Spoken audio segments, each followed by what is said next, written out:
Andhra Pradesh POLYCET 2025 common entrance test కొరకు notification అయితే రావడం చాలా రోజుల కిందట జరిగింది. దానికి వచ్చేసి మనకు ఆన్లైన్ అప్లికేషన్స్ స్టార్ట్ అయిపోయింది. మార్చి నెలలో అప్లై చేయడానికి చివరి తేదీ వచ్చేసి మనకు ఏప్రిల్ వరకు ఉంది. తర్వాత మనకు date of examination 30 April 2025 Wednesday రోజు ఉంటుంది. ఈ ఎగ్జామ్ అనేది మనకు ఆఫ్లైన్లో మోడ్లో కండక్ట్ చేస్తామని చెప్పేసి వీళ్ళైతే తెలియజేస్తున్నారు. ఎలిజిబిలిటీ క్రైటీరియా చూసుకుంటే మనకు 10th క్లాస్ రాసిన పిల్లలు ప్రస్తుతం రాస్తున్న వాళ్ళు అప్లై చేసుకోవచ్చు. ఏజ్ లిమిట్ అయితే దీనికి ఎటువంటి ఏజ్ లిమిట్ లేదని చెప్తున్నారు. తర్వాత mode of application online only. ఇది ఏ విధంగా అప్లై చేయాలంటే ఇక్కడ http polyset.ap.nec.in అని వాళ్ళైతే ఒక వెబ్సైట్ ఇవ్వడం జరిగింది. ఆబ్జెక్టివ్ టైప్లో ఎగ్జామ్ కండక్ట్ చేస్తామంటున్నారు. నెంబర్ ఆఫ్ క్వశ్చన్స్ 120, మ్యాథమెటిక్స్లో 50, ఫిజిక్స్ 40, కెమిస్ట్రీ 30.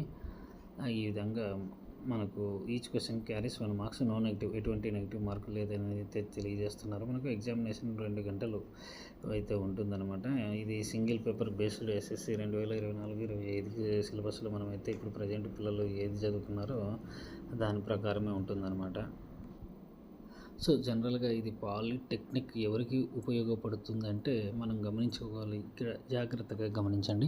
ఎవరైతే ఖచ్చితంగా ఇంజనీరింగ్ చదవాలి అని డిసైడ్ అయింటారో, అంటే లైఫ్లో నేనైతే ఇంజనీర్ కావాలి, అది సివిల్ ఇంజనీర్ కావచ్చు, లేదా మెకానికల్ ఇంజనీర్ కావచ్చు, ఎలక్ట్రికల్ ఇంజనీర్ కావచ్చు, ఎలక్ట్రానిక్ ఇంజనీర్ కావచ్చు, ఏదైనా సరే అటువంటి వాళ్ళు ఇంటర్ తర్వాత ఎంసెట్ లేదా ప్రైవేట్ యూనివర్సిటీలు లేదా జేఈ మెయిన్స్ అడ్వాన్స్ రాసి ఇంజనీరింగ్ చేసేదానికన్నా కూడా మనం పాలిటెక్నిక్ ద్వారా పాలిటెక్నిక్ చేసి తర్వాత ఇంజనీరింగ్ లేటరల్ ఎంట్రీ ద్వారా ఇంజనీరింగ్ చేయడం వల్ల చాలా మంచి అవకాశం ఉంటుందని చెప్పుకోవచ్చు. అవకాశం అంటే ఇక్కడ వచ్చేసి మనము ఇంటర్ చదవకుండా పాలిటెక్నిక్ చదవడం వల్ల సబ్జెక్ట్ మీద ఒక గ్రిప్ ఏర్పడుతుంది అనమాట. ఇక్కడ పాలిటెక్నిక్లో మ్యాక్సిమం 40% క్లాస్ రూమ్ స్టడీ ఉంటే 60% అనేది మనకు థియరిటికల్గానే ఉంటుందన్నమాట. కాబట్టి ఇది మనకు రేపు లేటరల్ ఎంట్రీ ద్వారా మీరు అంటే ఎంసెట్ ద్వారానో లేదా ఇంకో సెట్ ద్వారానో డైరెక్ట్గా బీటెక్ సెకండ్ ఇయర్లో జాయిన్ అయినప్పుడు ఆల్మోస్ట్ బీటెక్లో మీరు డిప్లొమాలో ఏమైతే చదివారో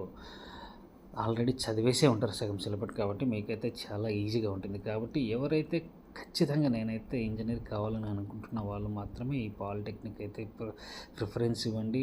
లేదు అంటే ఇంకా కూడా పాలిటెక్నిక్ రాయడం వల్ల డిప్లొమా కోర్సులు కాబట్టి తర్వాత నవరత్న కంపెనీల్లో కానీ రైల్వేస్ కానీ ఆర్టీసీ కావచ్చు, తర్వాత చాలా ప్రైవేట్ కంపెనీల్లో అయితే డిప్లొమా చేసిన వాళ్ళకు మంచి జాబ్. ఫర్ ఎగ్జాంపుల్ అంతెందుకు మన ఏపీ గవర్నమెంట్ కానీ తెలంగాణ గవర్నమెంట్ కానీ ఎలక్ట్రికల్ డిపార్ట్మెంట్లో అసిస్టెంట్ ఇంజనీర్కి బీటెక్ ఎలిజిబిలిటీ ఉంది, డిప్లొమా వాళ్ళు కూడా ఉంది. అదేవిధంగా రైల్వేలో కూడా ఉందన్నమాట. సో డిప్లొమాతో కూడా అసిస్టెంట్ ఇంజనీర్ కావచ్చు. సో ఇదైతే ఒక మంచి అవకాశం. తర్వాత మనకు పాలిటెక్నిక్లో కోర్సులు వచ్చేసి సివిల్ ఇంజనీరింగ్ ఉంది.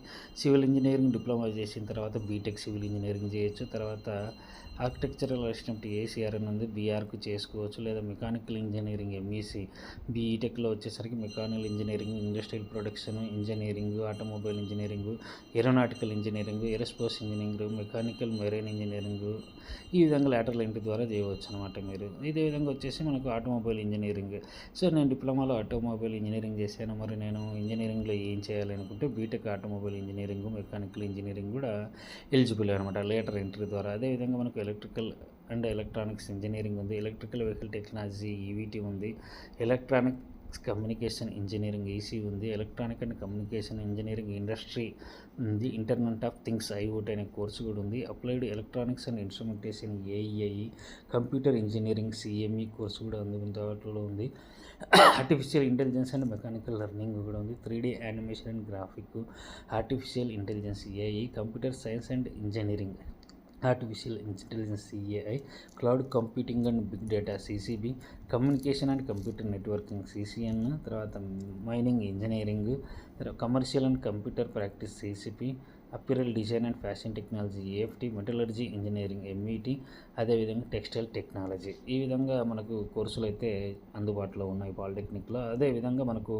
3.5 సంవత్సరాల కోర్సులు వచ్చేసి బయోమెడికల్ ఇంజనీరింగ్, తర్వాత chemical engineering oil technology, chemical engineering petrochemicals, chemical engineering plastics and polymers, chemical engineering sugar technology, ceramic engineering technology అనే కోర్సులు కూడా అయితే ఉన్నాయి మనకు. సో మనం ఇక్కడైతే మరొకసారి ఈ అప్లికేషన్స్ ఆన్లైన్ అప్లై చేయడానికి వచ్చేస్తే 12 మార్చి 2025 అంటే ఆల్రెడీ స్టార్ట్ అయిపోయింది. మనకు లాస్ట్ డేస్ ఫిల్లింగ్ ఆన్లైన్ అప్లికేషన్కి వచ్చేసి 15/4/2025.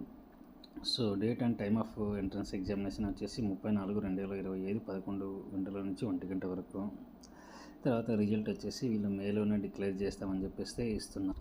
అదేవిధంగా మనకు ఇక్కడ list of polytechnic 2025 help line centres అంటే ఇక్కడ సెంటర్ కోడ్, ఆ centre name, centre contact numbers కూడా ఇవ్వడం జరిగింది. రేపొద్దున మనకు ఏదైనా డౌట్స్ అప్లై చేసినప్పుడు డౌట్స్ ఉన్న సబ్జెక్ట్లో ఏదైనా డౌట్స్ ఉన్నా కూడా మనకు ఉంది. తర్వాత అడిషనల్ ఇన్ఫర్మేషన్ పాలిసెటిక్ 2025 ఇక్కడ వీళ్ళు ఫర్ క్వారీస్ ఇక్కడ వెబ్సైట్ ఇవ్వడం జరిగింది. తర్వాత అప్లికేషన్ ఫీ అప్లై చేయడానికి ఓబీసీ క్యాండిడేట్స్కి అయితే అప్లికేషన్ ఫీ 400 ఉంటుంది. SC/ST క్యాండిడేట్స్కి అయితే 100 రూపాయలు ఉంటుందని చెప్పేసి అయితే మనకు తెలియజేస్తుంది.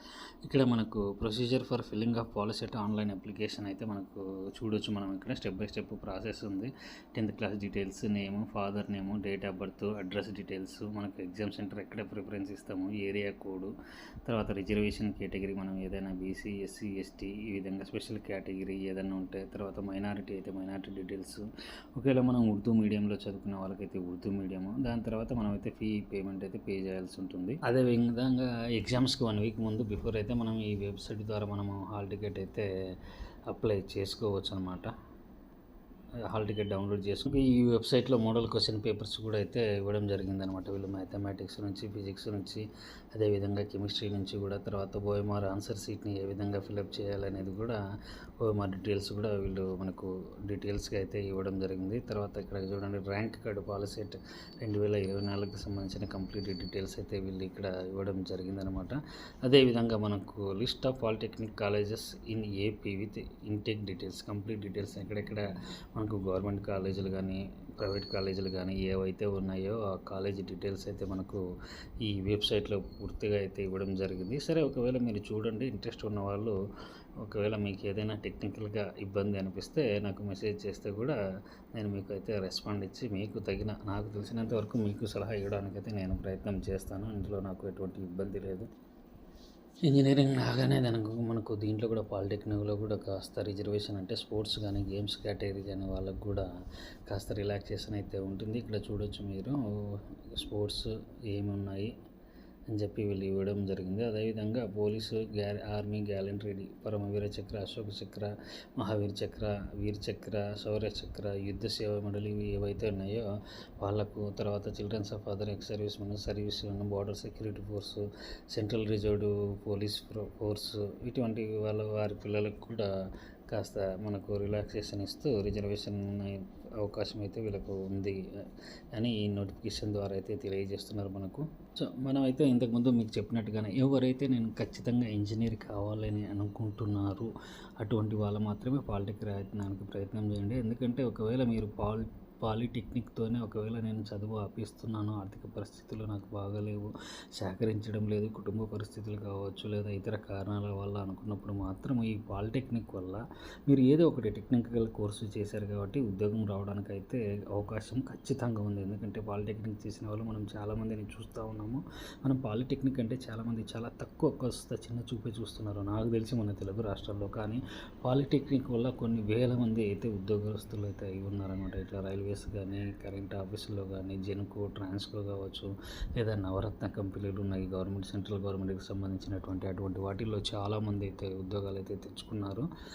కాబట్టి మీరు ఆలోచించుకొని, ఎందుకంటే పాలిటెక్నిక్తో ఆపేసిన తర్వాత రేపు ఫర్దర్గా మీరు ఎటువంటి వేరే గవర్నమెంట్ జాబ్స్ రాయడానికైతే నాకు తెలిసినంత వరకు అవకాశం లేనటువంటి ఉంది. కాకపోతే పాలిటెక్నిక్ తర్వాత మళ్ళీ మీరు ఇంటర్ చదవడమో లేదా మళ్ళీ డిగ్రీ చేయడమో చేయాల్సి వస్తుంది. అదొక లెంతీ ప్రాసెస్. కాబట్టి ఖచ్చితంగా ఇంజనీర్ చదవాలి నేను అనుకున్న వాళ్ళకి ఇదొక అవకాశం అనమాట. అంటే ఇంటర్ చదివి ఇంజనీరింగ్ చేయడం కన్నా పాలిటెక్నిక్ ద్వారా ఇంజనీరింగ్ చేయడం వల్ల కాస్త నాలెడ్జ్ గెయిన్ చేసుకోగలుగుతారు అనేది ఒక మంచి అభిప్రాయం అనమాట. So all the best students. ఎవరైతే పాలిసెట్ 2025 కామన్ ఎంట్రన్స్ టెస్ట్కి అప్లై చేసి పాలిటెక్నిక్ కోర్సుల్లో చేరాలనుకుంటున్నారో మరి త్వరగా అప్లై చేసేసుకొని బాగా ప్రిపేర్ కావాల్సిందిగా కోరుతున్నాను. All the best. Thank you.